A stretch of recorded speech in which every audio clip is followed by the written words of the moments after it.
আবার ঝুম্পা দিয়ে এসছে একটু দরকারে। এই দেখো এক থালা সাগুর পাঁপড় ভেজে নিয়ে এসেছি, কারণ ও আসলে তো ওকে একটু কিছু ওর বাড়িতে গেলে অনেক আপ্যায়ন করো, ওকে আবার না আপ্যায়ন করলে হয় বলো? ওই জন্য সাগুর পাঁপড় এক গামলা ভেজে নিয়ে এসেছি। এটাকে চা দিয়েছি, এখানে মৌ এসেছে, ওখানে রিপন এসেছে, কাকুলি এসেছে। সবাই নিতে থাকো।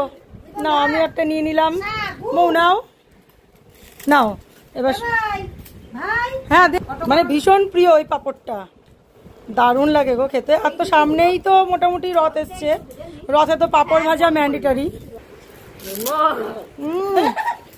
দারুণ। এখন অব্দি মেয়ে পরে আসেনি, এবার মেয়েকেও আসলে পরে বানিয়ে দেবো, দেখি ও আবার কি খায়। অনেক রকম পাঁপড় আছে।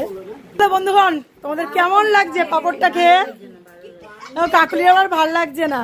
এই দেখো কমপ্লিট, মানে এক গামলা ছিল, নেই আর নেই, শেষ। সেটা এক প্যাকেট ভেজে নিয়ে এসছি। যতই করি না কেন এদের মন আর পোষায় না, বুঝেছো? ওদের আর মন পোষায় না, ওদের আর মন।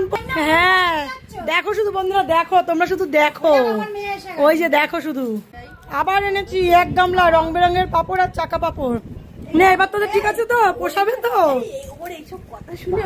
বল ললিতা, বান্ধবী ললিতা, ঠিক আছে তো? আচ্ছা খাও খাও, বেশি করে খাও খাও।